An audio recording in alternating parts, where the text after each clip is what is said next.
Dr. Narayana Group of Institutions and I Create Degree College 100% placement. మీ భవిష్యత్తుకి మాది భరోసా.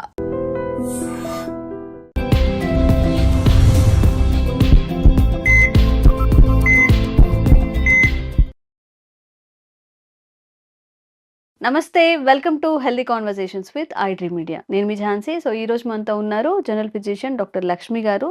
So మీ ఇంట్లో ఎవరికైనా షుగర్ ఉందా? షుగర్ పేషెంట్స్ మీ ఇంట్లో ఉన్నారా? పాపం పేషెంట్స్ అనలేము, డయాబెటిక్ కి ఉన్న వాళ్ళు ఉంటే, అరే మాకు తెలీదు, ముందుగా తెలిసినట్లయితే ఈ లైఫ్ స్టైల్ని మేము కూడా హ్యాబిటేట్ చేసుకొని కొంచెం షుగర్ కంట్రోల్లో ఉంచుకునే వాళ్ళము అనే వాళ్ళందరికీ కూడా ఈరోజు చెప్పే టాపిక్ చాలా యూస్ఫుల్ అవుతుంది. తప్పకుండా వీడియో చివరి వరకు చూసే ప్రయత్నం చేయండి. నమస్తే మ్యామ్. నమస్తే అమ్మ. సో షుగర్ హ్మ్. ఇప్పుడు ఒక 10-15 ఇయర్స్ లేదా ఒక 20 ఇయర్స్ బ్యాక్ షుగర్ అంటే 30 అబోవ్ తర్వాతనో 40 అబోవ్ తర్వాతనో వాళ్ళ జీవన విధానాన్ని బట్టి వచ్చుండేది. ఇప్పుడు అర్లీ 20స్‌లో కానీ ఈవెన్ వన్ ఆఫ్ మై రిలేటివ్స్‌లో కూడా 22 ఇయర్స్, 21 ఇయర్స్ తనకి కూడా షుగర్ వచ్చింది. సో అసలు మనం షుగర్‌ని పూర్తిగా తగ్గించుకోవచ్చా? లేదు వాళ్ళకి తగ్గట్లేదు అంటే అట్‌లీస్ట్ కంట్రోల్‌లో ఉంచుకొని ఇంక వేరే ఆర్గాన్స్ బాడీలో డ్యామేజ్ అవ్వకుండా కాపాడుకునే అవకాశం ఉందా? ఉంది అంటే ఏం చేయాల్సుంటుంది? షుగర్‌కి జనరల్‌గా ఏంటంటే మనం తినే ఫుడ్డే మెయిన్ ఆధారంగా ఉంటుంది యాక్చువల్లీ. అండ్ డైజెషన్ అయినాక లివర్ దాన్ని మెటబాలిజం ఎలా చేస్తుంది అంటే మనకి బాడీలో రిలీజ్ అయిన షుగర్ అది లివర్ దాన్ని గ్లైకోజన్‌గా ఎట్లా కన్వర్ట్ చేస్తుంది? ప్యాంక్రియాస్ దాన్ని మజిల్స్‌కి ఎంతవరకు సప్లై చేస్తుంది? ఎంత మనం బర్న్ చేస్తున్నాం? అంటే మనకు షుగర్ వల్ల మనకి ఎనర్జీ వస్తుంది. ఆ ఎనర్జీని మనం ఎంత ఖర్చు పెడుతున్నాం? సో సంపాదిస్తున్నాం కానీ ఖర్చు పెట్టట్లేదు కదా! సో ఖర్చు పెట్టే దగ్గర వరకు ఇవన్నీ చిన్న చిన్నవి ఫ్యాక్టర్స్ లాగా ఉంటాయి. సో ఇక్కడ ఆయుర్వేదిక్‌లో కొన్ని పర్టిక్యులర్ ఫుడ్స్, ఆయిల్స్ ఇలా పర్టిక్యులర్ కొన్ని చెప్పున్నారనమాట. యాస్ పర్ ఆయుర్వేదం మనము ఏమేం చేయొచ్చు వీటిల్ని కంట్రోల్ చేసుకోవడానికి అండ్ ఫర్దర్ మనకి ఏంటంటే లివర్ మీద కూడా ఎక్కువ ప్రెషర్ పడకుండా అంటే ఎక్కువ ఒత్తిడి రానీయకుండా ఈ ప్యాంక్రియాస్ కూడా దాని సఫిషియంట్ వర్క్ చేసేలాగా అంటే మనకు కొంచెమే ఉన్నా సరే అంటే ఇన్సులిన్ క్వాంటిటీ మనకు కొంచెం తక్కువ రిలీజ్ అవుతున్నా సరే మన బాడీ దాన్ని సెట్ చేసుకునేలాగా అంటే మనం తినే ఫుడ్‌లోనే దానికి ఎక్కువ ప్రెషర్ రానీయకుండా మనం చేసే ఏమైనా విధానాలు ఉన్నాయో అవి చూస్తున్నాం మనము. ఓకే.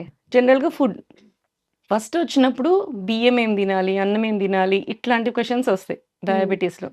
అవి ఏం తీసుకోవాలని ఆయుర్వేదంలో చెప్పారు. జనరల్‌గా పురాణత్వం, శ్రేష్టత్వం అంటారు. సో, అన్నం తీసుకునేటప్పుడు పాత బియ్యం మాత్రమే యూజ్ చేయాలి. పాత బియ్యం అంటే ఎంత పాత ఉండాలి అనే దానికి సంవత్సరం అని చెప్పి పర్టిక్యులర్‌గా కూడా చెప్తారనమాట. ఒక సంవత్సరం పాటు మనకి ఆగిన బియ్యము బెస్ట్ బియ్యం అని చెప్పి చెప్తారు. దానికేంటంటే ప్రాసెస్ అయ్యే కొద్దీ దాంట్లో ఉన్న ఈ క్విక్ రిలీజ్ ఆఫ్ షుగర్స్ అనేవి తగ్గుతాయన్నమాట. So, okay. అవి పాత పాత బియ్యం బియ్యం. తీసుకోవాలి. పాత బియ్యం. ఇంకొకటి సెకండ్, థర్డ్ వచ్చినప్పుడు నెక్స్ట్ ఏం తీసుకోవచ్చు అంటే ఎవలు చెప్తారు. అంటే బార్లీ. బార్లీని కూడా అన్నం వండుకోనిలాగా తినేవాళ్ళు పాతకాలంలో. అవి ఒకటి చేస్తారు. బట్ వాటిల్లో మన గ్లూటెన్ ఎక్కువ ఉంటుంది అనుకుంటారు కదా! గ్లూటెన్ ఇంటాలరెన్స్ ఉన్న వాళ్ళు మాత్రం కొంచెం అవాయిడ్ చేయొచ్చు. ఓకే. వాళ్ళు పాత బియ్యం యూజ్ చేసుకోవచ్చు. లేని వాళ్ళు దీన్ని ఒక ఫుడ్ తీసుకోవచ్చు. అంటే మనం 3 పూట్ల తినే అన్నంలో ఒకటి బార్లీ రైస్‌గా తీసుకోవచ్చు. మూడోది వీట్. ఇవి 3 మాత్రమే చెప్తారు జనరల్‌గా. వీట్ ఏంటి అంటే మనకి ఎర్ర గోధుమలుంటే చాలా బెస్ట్. ఆ ఎర్ర గోధుమలని కూడా మనకేంటి అంటే అని డీహస్ చేసి దాన్ని యూజ్ చేసుకోవడం బెటర్. దీన్ని కూడా ఏంటంటే రవ్వలాగా యూజ్ చేసుకొని ఆ రవ్వని అన్నంలాగా వండుకోవడం అన్నమాట. ఓహో! So, okay. ఇలా యూజ్ చేసుకోవడం. పొట్టుతో సహా ఆ! అంటే కొంచెం పై బావుంది. మరీ ఫుల్ పొట్టు కాదు. పైన ఒక లేయర్ ఆఫ్ పొట్టు తీసేసి దాన్ని మనకి వీట్ రవ్వ దొరుకుతది బయట మనకి. ఆ వీట్ రవ్వ తీసుకొని దాంతో రైస్ చేసుకొని వండుకోవడం. మన గోధుమలు ఉంటాయి కదా! దాన్ని ఒక పాలిష్ చేసుకొని, ఆ ఒక పాలిష్ చేసిన దాన్ని మనకి పౌడర్ లాగా అంటే మనకి వీట్ రవ్వ దొరుకుతది బయట. మనకి బన్సీ రవ్వ అని చెప్పి. సో, ఆ వీట్ రవ్వని అది రైస్‌గా అన్నంలాగా వండుకొని తినడం ఒక పద్ధతి. అండ్ మన సైడు మనము ఎక్కువ యూజ్ చేయం గానీ కేరళ అటు సైడు, తమిళనాడు అటు సైడ్ ఎక్కువ మట్టా రైస్ అని చెప్పి రెడ్ రైస్ ఎక్కువ వాడతారు. సో, రెడ్ రైస్‌లో కూడా మనకి తక్కువ గ్లూకోజ్ రిలీజింగ్ కెపాసిటీ ఉంటదనమాట. సో, ఆ రెడ్ రైస్ కూడా మంచిదనమాట. ఓకే. అంటే ఒకటే టైప్ ఆఫ్ ఫుడ్ కాకుండా ఒకరోజు రైస్, ఒకరోజు ఈ బార్లీ రైస్, ఒకరోజు వీట్ రైస్, ఒక పూట ఒక రైస్ అట్లా చేసుకోవచ్చు. మిల్లెట్స్ కూడా యూజ్ చేసుకోవచ్చు. వీటితో పాటు ఇలా యూజ్ చేసుకోవచ్చు. మిల్లెట్ మనకు నానబెట్టడం అనేది ఒకటి మెయిన్ ప్రాబ్లమ్ అది. అది నైట్ నానబెట్టలేకపో పెట్టేసుకొని నైట్ నానబెట్టాల్సి మార్నింగ్ వస్తది. వండుకోవచ్చు. ఉడుకోవాల్సి వస్తది. ఒకవేళ మనం మిస్ చేసినప్పుడు, సో ఈ మిల్లెట్స్‌ని మనం మిస్ చేసేసాము. సో మనకి వెంటనే కావాలి అనుకున్నప్పుడు నెక్స్ట్ ఏంటి ఆల్టర్‌నేట్ ఆప్షన్స్ అన్నప్పుడు వీటిల్ని మనం యూజ్ చేసుకోవచ్చనమాట. Red rice and wheat, barley ఈటిల్ని కూడా మనం యూజ్ చేసుకోవచ్చు. వీటిని మనకి ఎక్కువ నానబెట్టాల్సిన అవసరం ఉండదు. యూజ్ చేసుకోవచ్చనమాట. ఇవి. నెక్స్ట్ వచ్చినప్పుడు వెజిటబుల్స్ చూద్దాం. ఏం వెజిటబుల్స్ మనకి యాస్ పర్ ఆయుర్వేదంలో బెస్ట్ చెప్పారు అనేది. సో తిక్త శాకం అని చెప్తారు జనరల్‌గా. తిక్త శాకం అంటే చేదుగా ఉన్నవి, కొంచెం చేదుగా ఉన్నవి చాలా బెస్ట్ అని చెప్తారనమాట యాస్ పర్ ఆయుర్వేద. దీంట్లో పటోల అంటే పొట్లకాయ. మన కాకరకాయ ఒకటే తెలుసు కానీ పొట్లకాయ కూడా చాలా మంచిది. పొట్లకాయ, కాకరకాయ, సొరకాయ, బీరకాయ ఈ టైప్ ఆఫ్ వాటరీ వెజిటబుల్స్‌ని మనము ఎక్కువగా యూజ్ చేస్తే ఫైబర్ అనేది ఉంటుంది, మంచిగా ఉంటుంది. వాటరీ వెజిటబుల్స్ కాబట్టి మనకి హై గ్లైసెమిక్ ఇండెక్స్ అనేది రాదనమాట. సో, ఇవన్నీ కూడా దాంట్లో ఇంట్రొడ్యూస్ చేసుకోవచ్చు. కూరలుగా యూజ్ చేసుకున్నప్పుడు ఇవి. ఇది కాకుండా ప్రసాతిక అంటారు. అంటే చిక్కుడుగాయ. చిక్కుడుగాయ కూడా బెస్ట్ అనమాట ఉన్న వాటిలో. ఇది యాస్ పర్ ఆయుర్వేదంలో చరక చికిత్స స్థానంలో క్లియర్‌గా చెప్తారు. ఓకే. ఇట్లాంటి కూరగాయలని మనకి యూజ్ చేసుకోమని. చిక్కుడుగాయ, చిక్కుడుకాయలు పొట్లకాయ, సొరకాయ, బీరకాయ, ఈ కాకరకాయ. ఈ టైప్ ఆఫ్ ఫుడ్స్ అనమాట. ఓకే. అండ్ జనరల్‌గా కొంతమంది నాన్ వెజ్ తింటారు. నాన్ వెజ్ తినేలాంటి వాళ్ళకి ఎలాంటివి తీసుకోవాలి అని చెప్తే శూలిని మాంసం అని పర్టిక్యులర్‌గా చెప్తారు ఆయుర్వేదంలో. శూలిని మాంసం అంటే శూలాలతో గుచ్చి మనం చేసేది. అంటే బార్బిక్యూ టైప్ అన్నమాట. ఓహో! అప్పట్లోనే బార్బిక్యూస్ చెప్పున్నారు. సో, దానికేంటి అంటే మనకవి గుచ్చి మనము అది నిప్పుల మీద కాల్చినప్పుడు దాంట్లో ఏంటంటే అది కుక్ చేసేటప్పుడు కానీ దాంట్లో ఉండే కేలరీస్ కానీ అవన్నీ ట్రాన్స్‌ఫార్మ్ అవుతాయన్నమాట. వెళ్ళిపోతాయి. సో, అవును. తగ్గుతది. మీకు ఆయిల్ కూడా మనకేంటంటే మనకు చికెన్ ఫ్రైస్ అలా చేసుకున్నప్పుడు ఎక్కువ ఆయిల్ పడతది. బట్ ఇక్కడ మనం బార్బిక్యూ టైప్ ఆఫ్ చేసుకున్నప్పుడు మీకు ఆయిల్ చాలా తక్కువ పడుతుంది. అండ్ ప్రాపర్ కుక్ కూడా అవుతది. లోపల నుంచి మనం చిన్న మంట మీద ఉంటుంది కదా! బొగ్గులు ఎక్కువ హీట్ రాదు. సో, ఆ చిన్న హీట్ మీద అది ప్రాపర్‌గా కుక్ అయినప్పుడు అది ఈజీగా డైజెస్ట్ అవుతుంది. మీకు ప్రోటీన్ కూడా పర్ఫెక్ట్‌గా అందుతుంది. అండ్ మీకు బాడీ కూడా చాలా బావుంటుందనమాట. దీన్ని కూడా పర్టిక్యులర్‌గా శూలిని మాంసం అని చెప్పి ఆయుర్వేదంలో చరక చికిత్సలో క్లియర్‌గా చెప్పారనమాట. ఈ టైప్ ఆఫ్ ఫుడ్స్ తీసుకోవాల్సి ఉంటుంది అని చెప్పి. నెక్స్ట్ కూరగాయలు అయిపోయినాయి కదా! నెక్స్ట్ కమ్ టు ఆయిల్స్ అన్నమాట. ఆయిల్స్‌లో ఏ కైండ్ ఆఫ్ ఆయిల్స్ మనం తీసుకోవాలి. ఓకే. దీంట్లో కూడా పర్టిక్యులర్ 2 ఆయిల్స్ చెప్తారు. ప్రేమేహం తు అతసి సర్షప తైలం చ. సర్షప తైల యుక్తాని అని చెప్పి. అతసి తైలం అంటే flax seed oil. Okay. And సర్షప తైలం ఫ్లాక్స్ అంటే సీడ్ ఆయిల్ వంటలకి వాడుకోవచ్చా మ్యామ్? ఫ్లాక్స్ చెప్తాను. ఆ! Flax okay. Seed oil and సర్షప తైలం. సర్షప తైలం అంటే మనకి ఆవ నూనె. ఆవాలతో చేసే నూనె. ఈ ఆవాలతో చేసిన నూనె మనకి డీప్ ఫ్రైకి పనికిరాదు. అసలు ఆయుర్వేదంలో డీప్ ఫ్రైసే ఎక్కువ చెప్పరు. సో, మనం ఎప్పుడైనా సరే షాలో ఫ్రైసే ఎవరికైనా సరే డయాబెటిక్ కానీ, ఒబేస్ కానీ వీళ్ళందరికీ పీసీఓఎస్ కానీ ఏవైనా సరే షాలో ఫ్రై కుకింగ్ అంటే కొంచెం ఆయిల్ ఏసుకొని, తాలింపేసుకొని వంట చేసుకోవడమే మనకి ఎక్కువ ఉంటుంది. ఓకే. సో, వాటికి వెళ్ళినప్పుడు ఆవ నూనె యూజ్ చేయాలి. ఈ ఫ్లాక్స్ సీడ్ ఆయిల్ ఎప్పుడు యూజ్ చేయాలి? ఫ్లాక్స్ సీడ్ ఆయిల్‌ని అసలు మనం వేడి చేయడానికి అవ్వదనమాట. జస్ట్ ఒక 2 నిమిషాలు ట్యాంపరింగ్ లాగా అంటే రసం, సాంబార్ చేసేసామనుకోండి. సాంబార్‌కి ముందుగా మనం తాలింపేసి కూరగాయలు వేస్తాం కదా! అలా కాకుండా కూరగాయలవన్నీ బాయిల్ చేసి సాంబార్ పెట్టేసుకొని లాస్ట్‌లో మనకి తాలింపేస్తాం కదా! అప్పుడు అలాంటి వాటికి కొంచెం ఫ్లాక్స్ సీడ్ ఆయిల్ యూజ్ చేసుకోవచ్చు. దానికి కొంచెం ఘాటు ఉంటుంది. అలా అలా కాకుండా కూడా మనం డైరెక్ట్‌గా కూడా యూజ్ చేసుకోవచ్చు ఫ్లాక్స్ సీడ్ ఆయిల్. సలాడ్స్ తింటుంటారు. ఈ షుగర్ పేషెంట్స్‌కి జనరల్‌గా ఏంటంటే పొట్ట ఫుల్ అవ్వాలి అంటే ఆలివ్ ఆయిల్ ఏస్తూ ఉంటారు కదా! ఆలివ్ ఆయిల్ కంటే ఆలివ్ ఆయిల్ బదులు ఈ ఫ్లాక్స్ సీడ్ ఆయిల్ అంటే అతసీ తైలాన్ని గాని మనం యూజ్ చేస్తే దాంట్లో యాక్చువల్లీ టీలోమియర్స్ ఉంటాయన్నమాట. టీలోమియర్ అంటే ఏంటంటే మనకు జీన్స్ ఉంటాయి కదా! జీన్స్‌కి ఎండ్స్‌కి 2 క్యాప్స్ ఉంటాయన్నమాట. ఇట్లా క్రాస్ ఎక్స్ షేప్ జీన్స్ ఉంటాయని మనం చూస్తాం కదా! దాని కింద ఉండే క్యాప్స్‌ని టీలోమియర్ అంటారన్నమాట. వాటిల్ని రక్షించేది అంటే కొంచెం ఏజ్ వచ్చే కొద్దీ అవి ఊడిపోతూ ఉంటాయి. సో, ఊడిపోయే కొద్దీ మనకి ఏజింగ్ వస్తూ ఉంటుందన్నమాట. ఈ బైండింగ్ కెపాసిటీని మనం పెంచేది ఏంటి అంటే టీలోమియర్స్ అంటారు. సో, ఇవి ఎక్కువ ఉంటుంది ఫ్లాక్స్ సీడ్స్‌కి. అందుకే ఫ్లాక్స్ సీడ్స్ అంత ఇంపార్టెన్స్ ఉందన్నమాట. సో, అట్లాంటి సలాడ్స్‌కి వాటికి ఎదసీ తైలం యూజ్ చేస్తే మనకేంటంటే ఏజనింగ్ వల్ల వచ్చే డయాబెటీస్ కూడా తగ్గుతుందనమాట. ఓకే. అంటే ఫర్దర్ రానీకుండా చేస్తుంది. మన హ్మ్. ఫుడ్‌లో ఇలాంటి ఆయిల్స్ మనం ఇంట్రొడ్యూస్ చేసుకుంటే మంచిది. హ్మ్. జనరల్‌గా ఏంటంటే వేడి చేస్తది కదా అని చెప్పి అంటారు. ఈ ఆవ నూనె కూడా వేడి చేస్తది. ఇది కూడా వేడి ఉంటుంది. వేడి ఉంటేనే బాడీలో మెటబాలిజం ఎక్కువుంటుంది. హ్మ్. సో, కొంతమందికి ఎవరికైతే వేడి తత్వం ఉందో వాళ్ళు జనరల్‌గా ఇట్లాంటి ఆయిల్స్ యూజ్ చేసినా సరే మజ్జిగని మనము ఇంట్రొడ్యూస్ చేసుకున్నా, బార్లీ జావని ఇంట్రొడ్యూస్ చేసుకున్నా గానీ, అంటే హ్మ్. మధ్యలో అవి వాడుతూ ఉంటే, ఆ వేడి శాతం అనేది తగ్గుతుందనమాట. ఓకే. ఓకే. సో, ఇట్లా హ్మ్. మనకేంది అంటే, మన బాడీ తత్వాన్ని బట్టి ఒకవేళ మనకిది వాడుతుంటే ఈ ప్రాబ్లమ్స్ వస్తున్నాయి అనుకున్నప్పుడు, దాన్ని కాంపెన్సేట్ చేసుకుంటా పోవాలి అనమాట. ఓకే. ఓకే. నెక్స్ట్ వచ్చినప్పటికి ఎక్సర్సైజ్. హ్మ్. ఎక్సర్సైజ్ జనరల్‌గా ఏం అది చేస్తుంటారు? మాత్రం చెప్పొద్దంటారు మన వాళ్ళు. ఎక్సర్సైజ్ జనరల్‌గా అంటే అందరికి హ్మ్. ఈ మధ్య బాగా ఉంది. హ్మ్. స్మార్ట్ వాచ్ పెట్టుకొని మరీ చేస్తున్నారు. హ్మ్. ఇప్పుడసలు మనం చెప్పక్కర్లేదు కొంతమంది చేసేస్తున్నారు కూడా. హ్మ్. హ్మ్. సో, అట్లాంటి వాళ్ళకేందంటే ఒక యాస్ పర్ ఆయుర్వేద ఏం చెప్తారు అంటే, ఒకటే రకం వ్యాయామము రోజు చేయొద్దు అనంటారు. హ్మ్. జనరల్‌గా వ్యాయామ యోగై వివిధై ప్రయోగై అంటారు. హ్మ్. అంటే ఒక టైప్ ఆఫ్ వ్యాయామం అంటే రోజు వాకింగ్ చేస్తున్నారా? సో, కొన్ని రోజులు అయ్యేసరికి మీ బాడీ దానికి అలవాటు పడిపోతది. హ్మ్. సో, దాని తర్వాత ఎక్సెస్ క్యాలరీస్ ఏమి అంటే ఎక్కువ బర్న్ అవ్వదనమాట. ఓకే. సో, నెక్స్ట్ ఏంటంటే మనము వేరే టైప్ ఆఫ్ ఎక్సర్సైజ్ చేయాలి. అంటే స్క్వాటింగ్ అంటే గుంజులు తీయడము. హ్మ్. మనం వినాయక చవితి ఫస్ట్ వినాయకుడి దగ్గరికెళ్తే ఫస్ట్ చేసేదే గుంజులు తీయడం. హ్మ్. అది చేస్తే సగం బాడీ పైనుంచి కింద వరకు సెట్ అయిపోతది. హ్మ్. అట్లా.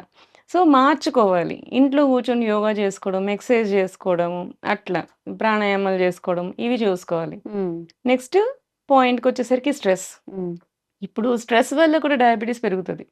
Stress leads to cortisol, cortisol leads to hormonal imbalances. Hmm. జనరల్‌గా అలా వచ్చినప్పుడు కూడా మనకు డయాబెటిస్ వస్తూ ఉంటుంది. సో, హ్మ్. ఇట్లాంటి స్ట్రెస్‌ని మనం కాంపెన్సేట్ చేసుకోవాలి అంటే ధ్యానం చేయడం, మెడిటేట్ చేయడం, ఉన్న అవర్స్‌లోనే ఈవినింగ్ మన టైం కుదుర్చుకొని మరి చేసుకోవడం అన్నమాట. ఇట్లాంటివి చేస్తూ మనము షుగర్‌ని కంప్లీట్‌గా కంట్రోల్‌లో పెట్టుకోవచ్చు. ఓకే. సో సో, మ్యామ్ జనరల్‌గా మనం ఎంత చేసినా గాని అంటే ఒక ప్రశాంతంగా బాడీ రిలాక్సేషన్ అవ్వడం ఇది కూడా ఇంపార్టెంటే కదా! అవును. సో, దానికి రిలేటెడ్‌గా ఏదైనా స్లీప్ ఉంటుందా? కూడా చాలా ఇంపార్టెంట్ అండి. హ్మ్. స్లీప్ కూడా సరిగ్గా లేకపోతే మళ్ళీ షుగర్ లెవెల్స్ కూడా డిఫరెన్స్ ఒస్తాయి. అవునా? అవును. హ్మ్. ఖచ్చితంగా ఒస్తాయి. జనరల్‌గా ఏంటంటే మనకి ప్రాపర్ స్లీప్ 8 అవర్స్ ఉండాలి. హ్మ్. సో, నాకు 8 అవర్స్ కుదరట్లేదు. హ్మ్. సో, నాకు 6 అవర్సే కుదురుతుంది అనుకున్న వాళ్ళకి జనరల్‌గా ఒక స్టడీ ఉందన్నమాట. Hmm. So, 1 hour of night sleep is equal to half an hour of morning sleep. హుహు. సో, ఇది ఒక స్టడీ. ఇది హ్మ్. చేసున్నారు. ఇది ప్రూవ్ అయింది. ఒకవేళ మనం నైట్ 6 అవర్సే పడుకోగలుగుతున్నాం. మనకు టైం లేదు అన్నప్పుడు, హ్మ్. అక్కడ 2 అవర్స్ మనం మిస్ చేస్తున్నాం. సో, హ్మ్. ఆ 2 అవర్స్‌కి బదులు 1 అవర్ ఆఫ్ మార్నింగ్ స్లీప్ అన్నమాట. హ్మ్. ఆఫ్టర్‌నూన్. హ్మ్. అది ఎప్పుడు పడుకోవాలి ఇది కూడా పర్టిక్యులర్‌గా చెప్పారు ఆయుర్వేదంలో. ఎప్పుడు పడుకోవాలి అంటే భోజనానికి ముందు పడుకోవాలి. హ్మ్. మీకు మధ్యాహ్నం నిద్రొస్తది. రోజు మీకు నిద్రపోయే అలవాటుంది అనుకోండి. మధ్యాహ్నం పూట అన్నం తినక ముందే ఒకసారి పడుకోండి. అది రివర్స్ చేస్తారు మన వాళ్ళు. రివర్స్ చేస్తాం కొంచెం మనం. మంచిగా తినేసాక ఆ! కాసేపు పడుకుంటాం. పడుకుందాము అదే. అనుకుంటారు. జనరల్‌గా హ్మ్. మనం ఏదైనా ఇంట్లో ఉండేవాళ్ళైతే హెక్టిక్ వర్క్ అయిపోయినప్పుడు ఒక హ్మ్. క్విక్ న్యాప్ తీసి దాని తర్వాత లేసి భోంచేయండి. అప్పుడు కంటిన్యూషన్ మళ్ళీ భోజనం చేశాక శతపథం గచ్చేతంటారు. హ్మ్. అంటే 100 అడుగులు నడవాలి. అవునా? ఆ! హ్మ్. ప్రతి మీల్ అయిపోయినాక 100 అడుగులు నడిస్తే అది హ్మ్. మన బాడీలో ప్రతిదీ అక్కడ మూవ్‌మెంట్ అనేది ఉంటుందన్నమాట. అచ్చా! So, okay. ఇదంతా కూడా యాస్ పర్ ఆయుర్వేదం చెప్తారు. యోగరత్నాకరం కానీ, చరక చికిత్సలో గానీ, ఇవన్నీ కూడా ఇంత క్లియర్‌గా చెప్తారు. హ్మ్. ఏం తినాలి? ఎలా ఉండాలి? ఎన్ని అవర్స్ పడుకోవాలి అని. ఒకవేళ 7 అవర్సే పడుకున్నాము. నైట్ టైమ్స్ మనకి 7 అవర్స్ స్లీప్ దొరికింది. నెక్స్ట్ రోజు ఎంత పడుకోవచ్చు అంటే హాఫ్ అన్ అవర్ చాలు. హ్మ్. ఎందుకంటే half an hour is equal to 1 hour of night sleep కాబట్టి. ఓకే.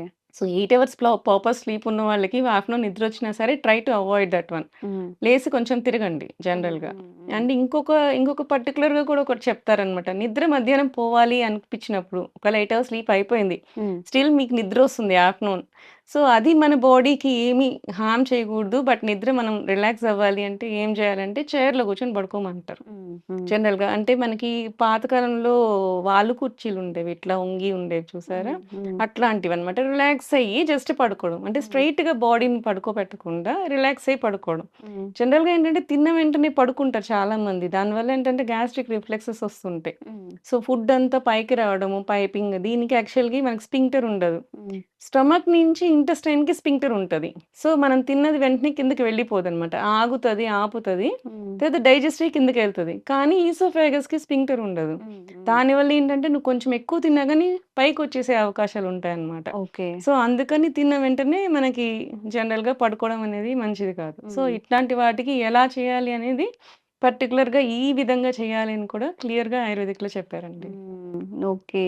సో, ఇది నాట్ ఓన్లీ ఫర్ షుగర్ కాదు కాదు కదా అవును. మేడం. అందరికీ జనరల్‌గా వర్తించేది. అందరికీ అసలు వర్తిస్తుంది. యాహ్! మనం ఎలా తినాలి? హ్మ్. ఏం చెయ్యాలి ఒక అంటే డేలో? ఫుడ్ అనేది మాత్రం హ్మ్. పర్టిక్యులర్ ప్రమేహం గురించి చెప్పానండి. ఇవాళ ఓకే. షుగర్ గురించి షుగర్ ఫుడ్స్ కానీ, ఆయిల్స్ కానీ హ్మ్. ఇది అందరికీ కాదనమాట. ఓకే. ఇది ఓకే. ఓన్లీ షుగర్ పేషెంట్స్‌కి you can add on to హ్మ్. డయాబెటిక్ కాకపోయినా ఒబేసిటీ వాళ్ళకి కూడా కొంచెం హ్మ్. ఇలాంటి ఆయిల్స్, ఇట్లాంటి ఫుడ్స్ మళ్ళీ ఇంట్రొడ్యూస్ చేసుకోవచ్చు. ఓకే. బట్ ఇన్ జనరల్ వాళ్ళకి ఇవన్నీ అంటే ఓన్లీ అంటే మీన్స్ ఎనర్జీ వచ్చే ఫుడ్స్ కాదు. ఎక్కువ ఎనర్జీ రావు కాబట్టి ఇవి అందరికీ కాదు. హ్మ్.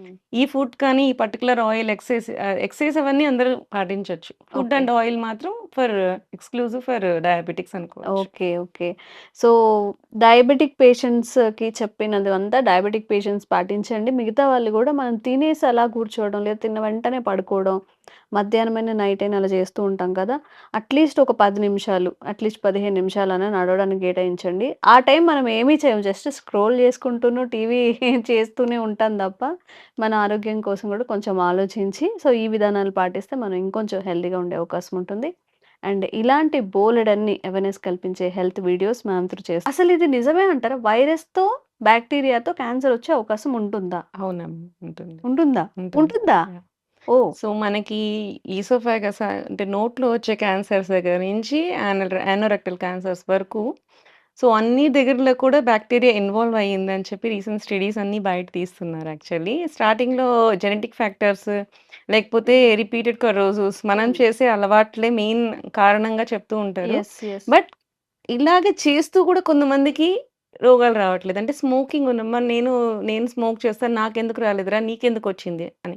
ఇట్లాంటివి వచ్చినప్పుడు దే గాట్ డౌట్ అన్నమాట. సో, ఫర్దర్ మనం ఇన్ డెప్త్‌గా వెళ్ళినప్పుడు హ్మ్. ఇద్దరు స్మోకర్స్ ఉన్నప్పుడు ఒక స్మోకర్‌కి రాలేదు. ఇంకో స్మోకర్‌కొచ్చింది. హ్మ్. ఎందుకు అనంటే జెనెటిక్ ఫ్యాక్టర్స్ ఉన్నాయా? అవన్నీ కూడా చూస్తూ వెళ్తూ ఉన్నప్పుడు నెక్స్ట్ సెకండరీ ఫ్యాక్టర్స్ ఏమున్నాయని చూసుకున్నప్పుడు సో, ఏదైతే కొరోజన్ జరిగిందో దాని తర్వాత దాని మీద మనకి ఏదైతే ఇన్ఫెక్షన్స్ వస్తున్నాయో ఎ ఐదర్ వైరస్ కానీ, బాక్టీరియా కానీ ఇన్వేడ్ అయ్యి అవి గ్రోత్స్‌ని పెంచుతున్నాయి. అంటే అక్కడ సెల్ డివిజన్ అనేది మనకేంటి క్యాన్సర్ అంటే ఒక కణం అక్కడ ఉండాలి అనుకుంటే, ఆ కణం కొంతసేపయ్యేసరికి మైటోసిస్ అంటే అది 2గా డివైడ్ అవుతుంది. తర్వాత పాత చనిపోతుంది. కొత్తది మళ్ళీ డివైడ్ అవుతుంది.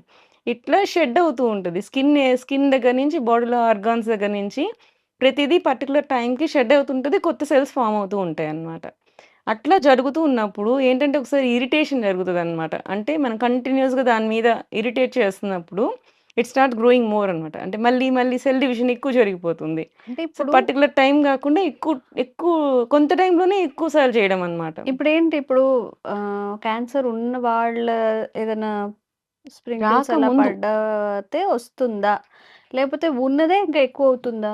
రాకముందే అన్నమాట. హ్మ్. రాకముందు జరుగుతున్న మెకానిజం. హ్మ్. బాడీలో ఎందుకు అసలు క్యాన్సర్ ఫార్మ్ అయితుంది? హ్మ్. హ్మ్. ఎందుకు ఫార్మ్ అయితుంది? ఎక్కడైనా సరే ఒక బాడీలో ఒక క్యాన్సర్ ఫార్మ్ అయితుందంటే ఖచ్చితంగా అక్కడ ఇన్‌ఫ్లమేషన్ జరగాలి. హ్మ్. అంటే నువ్వేదో తప్పు చెయ్యాలక్కడ. తప్పు చేయకపోతే మన బాడీ ఆర్గాన్ దాని పని అది చేసుకుంటూ పోతది. హ్మ్. దానికి నువ్వు ఇరిటేట్ చేసావు. హ్మ్. ఏదో రకంగా. అంటే ఇప్పుడు కడుపులో క్యాన్సరొచ్చింది. ఏం చేసావు నువ్వు? కంటిన్యూయస్‌గా మసాలాలు తింటున్నావు, ఇర్రెగ్యులర్ ఫుడ్ తింటున్నావు, టైంకి తినట్లేదు. ఇట్లాంటివి చేసినప్పుడు మన గ్యాస్ట్రిక్ మ్యూకోసా ఒకటుంటది. హ్మ్. అది మన ప్రొటెక్టివ్ లేయర్ అన్నమాట. ఆ లేయర్ దెబ్బతింటది. హ్మ్. దెబ్బతిన్నప్పుడు అక్కడేంటంటే బాక్టీరియల్ ఇన్ఫెక్షన్స్ వచ్చే అవకాశాలుంటదంట. హ్మ్. హ్మ్. ఎప్స్టీన్ బార్ వైరస్ అని ఉంటది. హ్మ్. అదొకటి. హెలికోబాక్టర్ పైలోరి అనేది బాక్టీరియా. ఇది వైరస్, అది బాక్టీరియా. హ్మ్. ఇయన్నీ ఏం చేస్తాయంటే ఇన్వేడ్ చేస్తాయి. హ్మ్. ఆ టైంలో మనకి ఇమ్యూనిటీ తక్కువుంటది. హ్మ్. జనరల్‌గా మనకి ఏ ఇన్ఫెక్షన్ వచ్చినా సరే మన బాడీ ప్రొటెక్టివ్ సెల్స్ ఉంటాయి. లైక్ టీ సెల్స్ అన్నమాట. డబ్ల్యూబీసీ సెల్స్, టీ సెల్స్ ఇవుంటాయి. హ్మ్. ఇవేం చేస్తాయి వైరస్ రాని, బాక్టీరియా రాని నువ్వు మందులేసుకోకపోయినా కానీ వాటికి ఫైటింగ్ కెపాసిటీ ఉంటుంది. అవి చంపేస్తాయి. అవి చంపేసి మన బాడీని ప్రొటెక్ట్ చేస్తాయి. ఆ ప్రొటెక్ట్ చేసినప్పుడు మనం ఏం చేయాలి? ఓకే. మనం ఇంకోసారి ఇలాంటివి తినకుండా ఉండి జాగ్రత్తగా ఉన్నారనుకోండి. సో, అది మళ్ళీ దానికి అది రికవర్ అవుతుంది, హీల్ ఓకే. అవుతుంది. ఓకే. సో అలా చేయలేదు. హ్మ్. మళ్ళీ అదే పనిగా దాన్ని మళ్ళీ ఇరిటేట్ చేస్తూ ఉన్నాం. సో హ్మ్. కొంత టైంకి ఈ టీ సెల్స్ అవన్నీ కూడా వెక్స్ అయిపోతాయి. సో హ్మ్. వెక్స్ అయిపోయినప్పుడు ఆ పని ఆగిపోయినప్పుడు ఇక్కడ బ్యాక్టీరియాలు ఏదైతే ఇన్వేడ్ అయి ఉన్నాయో, బ్యాక్టీరియా కానీ వైరస్ కానీ, హ్మ్. అవి దే స్టార్ట్ గ్రోయింగ్, ద సెల్ని ఇరిటేట్ చేయడం స్టార్ట్ చేస్తాయి. సో అది హీల్ చేసుకోవడానికి ట్రై చేసే టైంలో హ్మ్. అది ఎక్కువ రియాక్ట్ అవుతుంది సెల్.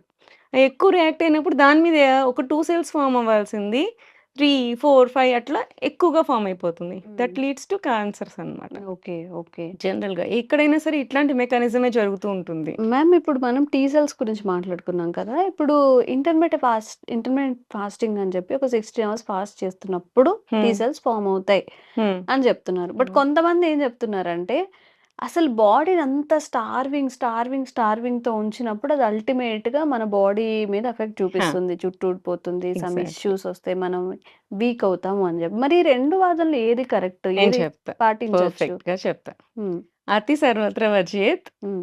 అసలు చేయకపోవడం కూడా తప్పే. ఓకే. అసలు చేయకపోవడం, అతి చేయడం 2 తప్పే. హ్మ్. ఆ తప్పే, అతి తప్పే. అసలు అది అది చాలా మంది చేస్తున్న తప్పే అది. ఫాస్టింగ్ చేయమంటారు. హ్మ్. కానీ నీకు 36 అవర్స్ చెయ్యి, 48 అవర్స్ చెయ్యి, 40 రోజులు చెయ్యి, 20 రోజులు చెయ్యి ఇలా ఎక్కడ చెప్పలేదు. హ్మ్. యాక్చువల్లీ లంఘనం పరమౌషధం. ఈ మాట చెప్పి లంఘనం అంటే ఫాస్టింగ్ అని చెప్పేస్తారు. హ్మ్. లంఘనం అంటే పర్టిక్యులర్ అర్థం ఏంటంటే హ్మ్. లఘు ఆహార భోజనమితి లంఘనం. అంటే? లఘు ఆహార భోజనమితి లంఘనం. అంటే మనకి ఈజీగా డైజెస్ట్ అయ్యే ఫుడ్స్ తినేదాన్ని లంఘనం అంటారు. అంటే అచ్చా! అస్సలు తినకుండా కంప్లీట్‌గా ఫాస్ట్ చేయండి అంటే, అసలు ఏమి తినకుండా ఉండమని చెప్పి అసలు ఆయుర్వేదంలో చెప్పనే చెప్పరండి. హ్మ్. లంఘనం చేయమని చెప్పినప్పుడు లఘు ఆహార భోజనం తినమంటారు గానీ, అసలేం తినొద్దు, కడుపు మొత్తం ఖాళీగా ఉంచుకోండి అనైతే ఎక్కడ చెప్పరు. హ్మ్. సో, ఇది ఏంటి అంటే రకరకాలుగా బయట వేరుగా మాట్లాడుతున్నారు కానీ, దీనికి అసలు ఆయుర్వేదంలో చెప్పిన దానికి సంబంధం లేదు. జనరల్‌గా ఏంటి అంటే ఫాస్టింగ్ చేసినప్పుడు మనకి జనరల్‌గా పాలు, పళ్ళు తినమంటారు. హ్మ్. ఈవెన్ శివరాత్రి మనం జాగారం, పూజలు ఏవి చేసినా సరే పాలు, పళ్ళు అనేది ఎక్స్‌క్లూజివ్‌గా తీసుకోవచ్చనే చెప్తారు. హ్మ్. ప్రసాదం తీసుకోవచ్చు, పాలు, పళ్ళు తీసుకోవచ్చు, కొబ్బరి నీళ్ళు తాగొచ్చు ఇట్లాంటివి. హ్మ్. కంప్లీట్ ఫాస్టింగ్ అనేది ఎక్కడ మనకి మనం మన పురాణాల వాటిల్లో కూడా ఎక్కడ చెప్పలేదు. మనకి టెక్స్ట్ బుక్స్‌లో కూడా ఆయుర్వేదంలో కూడా ఎక్కడ చెప్పలేదు. సో, హ్మ్. మనం ఏంటంటే అలాంటి టైంలో స్పైసీ ఫుడ్ తీసుకోవడం కానీ, అట్లాంటివి మనము ఆ రోజైనా సరే అవాయిడ్ చేస్తే పొట్ట దానికది హీల్ చేసుకోవడానికి ట్రై చేస్తది ముందు. ఓకే. ఓకే. సో, నువ్వు కంటిన్యూయస్‌గా నీకు వర్క్ ఇస్తానే ఉన్నారు. సండే హ్మ్. కూడా హాలిడే లేదు. ఫ్రైడే కూడా హాలిడే లేదు. నీకు కొన్ని రోజులకి ఇరిటేషన్ వస్తది కదా! వస్తది. కొంచెం గ్యాప్ గ్యాప్ ఇవ్వాలి. తీసుకోవాలనిపిస్తది. హ్మ్. అనిపిస్తుంది కదా! హ్మ్. వీక్లీ వన్స్ అన్నా ఉండాలి అని నీకు బాడీకి అనిపించినప్పుడు, నీ పొట్టకు కూడా వీక్లీ వన్స్ అన్నా కొంచెం గ్యాప్ ఇవ్వాలి కదా! హ్మ్. హ్మ్. సో, అలా అనేది అలా ఇంట్రొడ్యూస్ చేసిందే మనకు ఉపవాసాలు కానీ, హ్మ్. ఫాస్టింగ్ కానీ. హ్మ్. సో, ఆ టైంలో ఏంటంటే దాన్ని కొంచెం హీల్ చేయాలి. దానికి కూడా అప్పుడు కూడా యాసిడ్ రిలీజ్ చేస్తది కదా! హ్మ్. సో, ఆ యాసిడ్‌ని కాంపెన్సేట్ చేయాలి. అంటే కొంచెం సూద్ చేయాలి. హ్మ్. ఆ సూద్ చేసేలాగా ఉండేవి ఏంటి అంటే పాలు, కొబ్బరి నీళ్ళు. హ్మ్. హ్మ్. జనరల్‌గా అందుకే మనం కొబ్బరికాయ కొట్టి ప్రసాదాలు తీసుకునేటప్పుడు కానీ, ఏం చేసినా సరే మనం కొబ్బరి నీళ్ళు తీసుకుంటూ ఉంటాం. లేకపోతే పాలు తాగుతూ ఉంటాం. అభిషేకాలు చేసిన పాలు కానీ, హ్మ్. ఫ్రూట్స్ కానీ తింటూ ఉంటాం. హ్మ్. ఇట్లాంటివి చేసినట్టు ఏంటంటే దీంట్లో కొంచెం మనకి మ్యూకస్ రిలీజింగ్ థింగ్స్ వస్తాయి. హ్మ్. సో, మనకేంటంటే సూదన అవుతది జనరల్‌గా పొట్ట అనేది. ఇప్పుడు బనానాస్ తింటుంటాం హ్మ్. జనరల్‌గా. హ్మ్. బనానా కూడా ఏంటంటే లేయర్ ఫార్మ్ అయితది. స్మూతనింగ్ అవుతదనమాట. ఓకే. సో, ఇట్లాంటివి ఇంట్రొడ్యూస్ చేసుకోవాలి ఫాస్టింగ్‌లో కానీ, అసలు ఏమీ తినకుండా ఉండడం అనేది చాలా తప్పు. హ్మ్. ఇంటర్మిటెంట్ ఫాస్టింగ్ అని చెప్తున్నారు కదా! హ్మ్. ఇంటర్మిటెంట్ ఫాస్టింగ్ అంటే మధ్యలో గ్యాప్ ఎక్కువ తీసుకోండి. కానీ 2 మీల్ తీసుకోండి. హ్మ్. 2 మీల్ తీసుకునే దాంట్లో కూడా ఫుల్ మీల్ తీసుకోండి. హ్మ్. అంటే అన్నీ ఉండేలాగా చూసుకొని ఫుల్ మీల్ తీసుకోండి. ఓకే. ఇట్లనే చెప్తారు మన హ్మ్. వాళ్ళు కానీ, హ్మ్. అసలు ఏమీ తినకుండా ఉండొద్దు. ఈరోజు తినది నెక్స్ట్ రోజు పొద్దునకి అసలు ఎంగిలి కూడా తినొద్దు అని కూడా ఈవెన్ హ్మ్. కొన్ని పండగల్లో మార్నింగ్ అంతా ఫాస్ట్ చేసి నైట్ తింటారు. హ్మ్. అస్సలు ఏమీ తినకూడదు అని చెప్పి ఏ దగ్గర లేదు. హ్మ్. ఎక్కడా లేదు. హ్మ్. హ్మ్. ఇది కొత్తగా ఇంట్రొడ్యూస్ చేసుకొని చెప్పుకున్నది. ఓకే. ఓకే. అండ్ ఇది మనకి హ్మ్. ఇప్పుడు వైరసెస్, బాక్టీరియాస్ గురించి మాట్లాడుకుంటున్నాం యెస్. కదా! యెస్. సో, మనకి పొట్ట దగ్గర నుంచి కింద వరకు వచ్చే క్యాన్సర్స్‌లో ఏ ఏ వైరస్, ఏ ఏ బాక్టీరియాస్ ఇన్వాల్వ్ అయ్యాయో మనం చూసుకుందాం. హ్మ్. జనరల్‌గా నోటి క్యాన్సర్స్ వస్తూ ఉంటాయి కొంతమందికి. హ్మ్. ఓరల్ క్యాన్సర్స్, టంగ్ క్యాన్సర్స్ ఇట్లాంటివి ఓరల్ క్యాన్సర్స్ అవన్నీ వస్తూ ఉంటాయి. హ్మ్. ఇది ఏంటి అంటే మనకి హెచ్‌పీవీ వైరసెస్ వస్తూ ఉంటాయి. ఈ మధ్య హెచ్‌పీవీ కూడా వాక్సిన్స్ వచ్చినాయి. సర్వైకల్ క్యాన్సర్, హ్యూమన్ హ్మ్. పాపిల్లోమా వైరసెస్ ఉంటాయి కదా! హ్మ్. హ్మ్. పాపిల్లోమాస్ అంటే ఎక్సెసివ్ గ్రోత్స్ అనమాట. ఇలా పొడుగు పొడుగ్గా ఫార్మ్ అయితాయి. పాపిల్లోమాస్ అనమాట. హ్మ్. హ్మ్. స్క్వామస్ చూడ్డానికి స్కిన్ లాగే ఉంటుంది. బట్ ఎక్సెస్ ఎక్సెస్ ఫార్మ్ అయితాయి. అంటే టంగ్ ఉందనుకోండి, టంగ్ లాగే కలర్ అలానే ఉంటది మ్యూకస్ టైప్‌లోనే. బట్ బుడిపెలు ఎక్కువ వస్తూ ఉంటాయి. దాన్ని ఓకే. పాపిల్లోమాస్ అంటారనమాట. హ్మ్. ఇట్లాంటివి సర్విక్స్‌లో కానీ, ఓరల్‌లో కానీ ఇట్లా రావడం. హ్మ్. వీటికి జనరల్‌గా ఇప్పుడు రీసెంట్‌గా వస్తున్న క్యాన్సర్స్ అన్నీ చాలా వరకు అబ్జర్వ్ చేసిందేంటంటే, ఈ వైరస్ ఒకటి కారణం అన్నప్పుడు, ఈ వైరస్‌తో పాటు సెక్షువల్ ట్రాన్స్‌మిషన్స్ కూడా మెయిన్ కారణం. హ్మ్. ఈ ఓరల్ సెక్స్ చేసేవాళ్ళు వీళ్ళకి కూడా ఎక్కువ ఇలాంటి క్యాన్సర్స్ వచ్చే అవకాశాలుంటాయన్నమాట. ఓకే. సో, ఈ హెచ్‌పీవీ వైరస్ కూడా ఇప్పుడు వ్యాక్సిన్స్ వచ్చున్నాయి. సో, ఇట్లాంటి వ్యాక్సిన్స్ అనేది మనం యూజ్ జేసుకోవాలి. హ్మ్. నెక్స్ట్ వచ్చినప్పుడు అక్కడ హెచ్‌పీవీ వైరస్ ఉంది కదా! వైరస్ కూడా లీడ్స్ టు క్యాన్సర్ అన్నమాట అక్కడ. Oh! Oh! So, next comes to stomach. Hmm. Stomach క్యాన్సర్స్‌కి ఎప్స్టీన్ బార్ వైరస్ అనేదొకటి. ఇంకొకటి హెలికోబాక్టర్ పైలోరీ అనేది. ఈ హ్మ్. హెలికోబాక్టర్ పైలోరీ అనేదేంటంటే మనకి అల్సర్స్ ఫార్మ్ జేస్తది. హుహు. సో, ఈ స్టమక్ అల్సర్స్ వస్తుంటాయి. గ్యాస్ట్రిక్ అల్సర్, పెప్టిక్ అల్సర్ ఇట్లాంటివి వస్తున్నాయని చెప్పి అంటారు కదా! హ్మ్. జనరల్‌గా బయట ఎక్కువ ఫుడ్ తీసుకునే వాళ్ళు అంత హైజీనిక్‌గా ఉండదు. అండ్ హ్మ్. ఆరిపోతుంది. అందుకే వేడి వేడిగా అన్నం తినాలి అంటారు. హ్మ్. సో, వేడిగా అన్నం తిన్నప్పుడు ఏంటంటే ఆ హీట్‌కి జనరల్‌గా వైరస్, బ్యాక్టీరియాలో ఉన్న కిల్ అయిపోతుంది. మనం ఎప్పుడైతే చల్లారిపోయిన ఫుడ్ కానీ, స్టేల్ ఫుడ్ కానీ తీసుకున్నప్పుడు హ్మ్. తొందరగా వాటి మీద బ్యాక్టీరియా కానీ, వైరస్ కానీ వచ్చే ఓకే. అవకాశాలుంటాయి. ఉంటాయి. హ్మ్. అందుకని మన పెద్దవాళ్ళు ఎప్పుడు చూసినా వేడి వేడిగానే అన్నం తినండి అని చెప్పి చెప్తూ ఉంటారు. హ్మ్. సో, హ్మ్. ఇలాంటి టైంలో మనకొచ్చే ఇన్ఫెక్షన్స్ ఏంటంటే హెలికోబాక్టర్ హ్మ్. బైలోరీ అని చెప్పి ఇవి. హ్మ్. ఇది స్టమక్ క్యాన్సర్స్‌ని కలిగించే అవకాశాలుంటాయన్నమాట. హ్మ్. హ్మ్. ఈ నెక్స్ట్‌కొచ్చినప్పుడు ఈ మధ్య మనం చిరంజీవి గారికి కొలోరెక్టల్ క్యాన్సర్స్ వచ్చినియి అని చెప్పి ఆయన చెప్పుకున్నారు హ్మ్. చూసాం హ్మ్. కదా! యెస్. యెస్. జనరల్‌గా ఈ కొలోరెక్టల్ క్యాన్సర్‌కి కూడా కొన్ని బాక్టీరియాస్ ఉంటాయన్నమాట. హ్మ్. ఫ్యూసిబేరం అని చెప్పి ఒక బాక్టీరియా ఉంటది. హ్మ్. సో, ఈ యొక్క ఇన్ఫెక్షన్స్ వల్ల కూడా కొలోరెక్టల్ క్యాన్సర్స్ వస్తాయన్నమాట. ఇవి హ్మ్. కూడా పాపిల్లోమాస్ లాగా ఫార్మ్ అయితాయి. బుడిపెలులాగా వస్తుంటాయి కోలన్‌లో అన్నమాట. హ్మ్. సో, ఇవి ఈ క్యాన్సర్స్ దీనివల్ల వస్తాయి. Next liver cancer. హ్మ్. లివర్ క్యాన్సర్‌కొచ్చినప్పుడు హెపటైటిస్ వైరస్, హ్మ్. హెపటైటిస్ బి, సి ఇవి 2 బి, సి అనేవి మనకిక్కడ ఇండియాలో ఎక్కువ ప్రామినెంట్‌గా ఉన్నాయి. ఏ, డి కూడా ఉంటుంది. Hmm. A, B, C, D 4 varieties of hepatitis ఉంటుంది. ఓకే. మనకి బికి వ్యాక్సిన్ వచ్చింది. సికి ఇప్పుడు కనుక్కుంటున్నారు హ్మ్. వ్యాక్సిన్స్ అనేది. హ్మ్. సో, ఇవి ముందే మనం వ్యాక్సినేషన్ చేయించుకుంటే వచ్చే అవకాశాలు తగ్గుతాయి. అండ్ హ్మ్. ఒకవేళ వచ్చినా కానీ మనకి వీటి వల్ల కూడా మనకేంటంటే ముందు మనకి క్రానిక్ ఈ సిరోసిస్ అనేది ఫార్మ్ అయితది లివర్‌లో. హ్మ్. ఈ హ్మ్. బాక్టీరియా వచ్చినాక. హ్మ్. అప్పుడు కూడా మనం సరిగ్గా మెడిసిన్స్ వాడకుండా హీల్ చేసుకోకుండా వదిలినప్పుడు then it turns to hepatocellular carcinoma అంటారనమాట. ఓకే. సో, లివర్ క్యాన్సర్‌గా మారే అవకాశాలుంటాయి. హ్మ్. ఇవి కాకుండా లంగ్స్‌కి కూడా జనరల్‌గా మనం స్మోకింగ్ చేస్తూ ఉంటాము. బట్ హ్మ్. యాక్చువల్లీ దానికి కూడా మనం ల్యాబ్స్ తీసుకుంటా, కరెక్ట్‌గా ఫుడ్ తీసుకుంటా ఉంటే దేనికది క్లియర్ ఔట్ చేసుకోవడానికి ట్రై చేస్తది. హ్మ్. అలా కాకుండా దానికి ఎక్సెస్‌గా తీసేసుకోవడము హ్మ్. అండ్ క్లియర్‌గా అంటే మంచిది కానివి తీసుకుంటూ ఉంటారు సంథింగ్. అంటే ఇప్పుడు చేసే విధానంలో కూడా ఇప్పుడు సిగరెట్స్ చేసేవి కూడా హ్మ్. అడల్టరేట్ అవి కూడా ఉంటాయి కదా హ్మ్. కొంచెం. హ్మ్. అలా ఏమన్నా చేంజెస్ వచ్చినప్పుడు ఇరిటెంట్స్ కానీ ఏమన్నా ఉన్నప్పుడు హ్మ్. వీళ్ళకి ఎక్కువ క్యాన్సర్స్ వచ్చే అవకాశాలుంటాయి. వీటిని ఓకే. కూడా అంతే. హ్మ్. ఒకసారి ఇన్వేడ్ అయ్యాక దాని మీద ఇరిటేషన్ వస్తుంది. దాని హ్మ్. తర్వాత నువ్వు హీల్ చేసుకోనప్పుడు, నీ బాడీలో ఇమ్యూనిటీని పెంచుకోనప్పుడు అక్కడ హ్మ్. మళ్ళీ బాక్టీరియా, వైరస్ ఫార్మ్ అయిపోయి అక్కడ కూడా క్యాన్సర్స్ వచ్చే అవకాశాలుంటాయన్నమాట. ఓహ్ ఈ మై గాడ్! ఓరోఫారింజియల్ క్యాన్సర్స్ కానీ, హ్మ్. ఈ ఫారింగ్స్‌లో క్యాన్సర్స్ కానీ, థ్రోట్‌లో క్యాన్సర్స్ కానీ, లారింగ్స్ అంటారు. అంటే హ్మ్. స్వరపేటిక. హ్మ్. దానికి కూడా క్యాన్సర్స్ వస్తుంటాయి. ఓకే. ఈ క్యాన్సర్స్ అన్నిటికి కూడా జనరల్‌గా ఏంటి అంటే, ఒక ఇరిటెంట్ తర్వాత నుంచి మనం అలాగే కంటిన్యూయస్‌గా దాన్ని ఇరిటేట్ చేస్తూ ఉంటే it starts growing heavy cells. It turns to cancer అన్నమాట. హ్మ్. So, okay. ఏదైనా సరే అందుకని మనకేంటంటే బాడీలో ఇవన్నీ కూడా ఎందుకు జనరల్‌గా ఏంటంటే 60 దాటిన వాళ్ళకి ఎక్కువ క్యాన్సర్స్ ఒస్తాయి కదా! హ్మ్. ఇలా ఎందుకు జరుగుతుంది అంటే మెయిన్‌గా ఏంటంటే ఇమ్యూనిటీ. హ్మ్. ఈ ఇమ్యూనిటీ తగ్గిపోయినప్పుడు ఈ సెల్‌ని ఏంటంటే ఎక్సెస్ డివిజన్ జరగనీయకుండా ఆపడానికి అవ్వదనమాట. హ్మ్. సో, వాళ్ళకి ఎక్కువ ఇన్ఫెక్షన్స్ వచ్చే అవకాశాలుంటాయి. సో, అందుకని ఏజ్డ్ వాళ్ళు పర్టిక్యులర్‌గా హ్మ్. హ్యాబిట్స్‌ని కొన్ని తగ్గించుకుంటూ వాళ్ళు హెల్తీ లైఫ్ స్టైల్స్‌కొస్తే ఫర్దర్ క్యాన్సర్స్ రాకుండా ఉండే అవకాశాలుంటాయి. ఓకే. అండ్ ఇప్పుడు మళ్ళీ చెప్పాను కదా! సెక్షువల్ ట్రాన్స్‌మిటెడ్ హ్మ్. వైరసెస్ హ్మ్. ఎక్కువ హ్మ్. వస్తున్నాయని హ్మ్. చెప్పి ఇవి ఇవి కూడా చాలా పర్టిక్యులర్‌గా ఉండాలి. హ్మ్. జనరల్‌గా ఏంటంటే మల్టిపుల్ పార్ట్నర్స్ ఉన్న వాళ్ళకి కూడా ఎక్కువ క్యాన్సర్స్ వచ్చే అవకాశాలుంటాయి. ఓహ్ మై ఈ గాడ్! హెపటైటిస్ బి వచ్చినా సరే, హెచ్‌పివి వైరస్ వచ్చినా సరే, ఇవి 2 కూడా మీకు ట్రాన్స్‌మిషన్ వల్లే వస్తుందనమాట. హ్మ్. హ్మ్. జనరల్‌గా ఒకళ్ళకొకళ్ళు మనం తినే దాంట్లో రాదు. ఓకే. జనరల్‌గా సలైవా నుంచి కానీ, ఈ హ్మ్. అన్‌ప్రొటెక్టెడ్ సెక్సెస్ వల్ల వీటి వల్ల వస్తాయి. హ్మ్. సో, ఇప్పుడున్న యూత్‌కి ఏంటి అంటే జనరల్‌గా ఎవరికుంటుందో ఎవరికో తెలీదు. ఇట్లా ఇట్స్ ఫ్యాన్సీ లైఫ్‌లోకి వెళ్ళిపోతూ ఉంటే ఇప్పుడు అందుకే 30 ఇయర్స్‌కి 25 ఇయర్స్ నుంచి 30 ఇయర్స్‌కి ఎర్లీ క్యాన్సర్స్ కూడా మనం డిటెక్ట్ చేస్తున్నాం. హ్మ్. 40 ఏళ్ల వాళ్ళకి కూడా క్యాన్సర్స్ వచ్చేస్తూ ఉన్నాయి. సో, ఇవి కూడా చూసుకోండి. ఓకే. అండ్ సలైవా నుంచి కూడా క్యాన్సర్స్ మనకి అంటే మీన్స్ వైరసెస్ వచ్చే అవకాశాలుంటాయి. హ్మ్. సార్స్ కోర్ V2 సో, హ్మ్. Covid virus. హ్మ్. ఇవి కూడా ఏంటి సెలైవా వల్ల కూడా వస్తుంది. ఇప్పుడు ఓకే. కొత్త ఫ్యాషన్ ఏంటంటే మండి. ఓ హ్మ్. పెద్ద మండి యేసుకొని అందరూ కూర్చొని తినేస్తూ ఉంటారు. నీ హ్మ్. చేతికేముంది నీ వైరస్ ఉందా? నువ్వు తినే దాంట్లో మళ్ళీ అందులో చేయి పెడతావు. అది హ్మ్. ఇంకొకడు తింటాడు హ్మ్. సంథింగ్. హ్మ్. ఈ మండీ కల్చర్ కూడా మంచిది కాదు. So, okay. ఇట్లాంటివి కూడా అంటే మనకి ఆ రోజుకి వెంటనే ఎప్పుడు క్యాన్సర్స్ వెంటనే వచ్చేవి. ఎఫెక్ట్ చెయ్యవు. So, hmm. Long term you are going to irritate that ఆహాహా! అన్నప్పుడు అది ఓకే. ఒక స్టేజ్ వరకు హ్మ్. ఆపుకొనుంటాయి సెల్స్ అవన్నీ. మ్యామ్ ఆ నేనొక స్టేజ్ దాటినప్పుడు will can get into cancer okay. Cells అన్నమాట. Okay. Sorry for the interruption. నేను ఒక రీల్ చూసాను. ఏంటంటే మనం ఐబ్రోస్ థ్రెడ్నింగ్ ఆ! చేయించుకుంటాం కదా! దాని వల్ల కూడా క్యాన్సర్ వచ్చే అవకాశం ఆ! క్యాన్సర్ ఆర్ హెపటైటిస్ బి వచ్చే హెపటైటిస్ వస్తుంది. అవకాశం యాహ్! ఉంటుంది అని చెప్పి. అవును. నిజమేనా అది?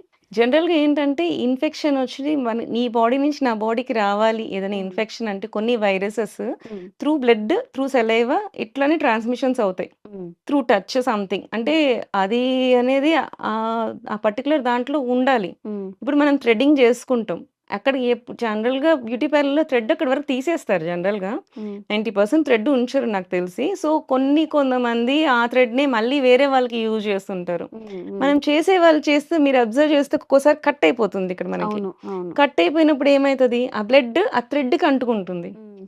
సో, వాళ్ళు అది డిస్పోజ్ చేయకుండా సేమ్ అదే థ్రెడ్‌ని మళ్ళీ ఇంకొక పర్సన్ వచ్చినప్పుడు మళ్ళీ దాన్ని థ్రెడ్డింగ్ చేస్తారు. హ్మ్. వెంటనే వస్తున్నప్పుడు థ్రెడ్డింగ్ చేస్తారు. అప్పుడు ఏమైతది? మళ్ళీ నీకు కట్ అవుతది. సో, వేరే వాళ్ళకి కానీ హెపటైటిస్ ఉన్న హ్మ్. పర్సన్‌కి హ్మ్. మనకెట్లా తెలుస్తది? మనిషి వచ్చినప్పుడు జనరల్‌గా చేసేస్తాం. చేసేసినప్పుడు అక్కడ ఆ బ్లడ్ కానీ దానికి అంటుకొనుండి సేమ్ అదే థ్రెడ్‌ని హ్మ్. మనకి మళ్ళీ థ్రెడ్డింగ్ చేసినప్పుడు మనకి కూడా మళ్ళీ కట్టొస్తే ఈ బ్లడ్‌లో ఉన్న వైరస్ అందులోకి ట్రాన్స్‌మిట్ అయ్యే అవకాశాలుంటాయి. హ్మ్. హ్మ్. సో, అలా వచ్చినప్పుడు మనకి క్యాన్సర్స్ వచ్చే అంటే మీన్స్ హెపటైటిస్ వచ్చే అవకాశం ఉంటుందన్నమాట. Okay. So, okay. This is a particular case. So, హ్మ్. మీరెప్పుడైనా సరే థ్రెడ్డింగ్ అలా చేసుకున్నప్పుడు హ్మ్. పర్టిక్యులర్‌గా కొంతవరకు ముందు థ్రెడ్ తీసేసేయండి. కొంత కట్ చేయండి. ఫ్రెష్ థ్రెడ్ నుంచి స్టార్ట్ చేయండి హ్మ్. అని చెప్పి మీరే ఒక half metre thread or 1 metre thread మీరే దగ్గరుండి తీయించేసుకొని నెక్స్ట్ నుంచి స్టార్ట్ చేసుకోండి. ఇట్లాంటి అవకాశాలు రాకుండా ఉంటాయి. Okay. Okay. So, complete information మేము కూడా అందించామనుకుంటున్నాము. ఇంకా మీకేదైనా డౌట్స్ ఉంటే కామెంట్ చేయండి. తప్పకుండా క్లారిఫికేషన్ ఇచ్చే ప్రయత్నం చేస్తాము. అండ్ ఈ వీడియో ఎవరికైతే యూజ్‌ఫుల్ అవుతుంది అనుకుంటున్నారో వాళ్ళకి తప్పకుండా ఫార్వర్డ్ చేయండి. Thank you so much ma'am. Thank you.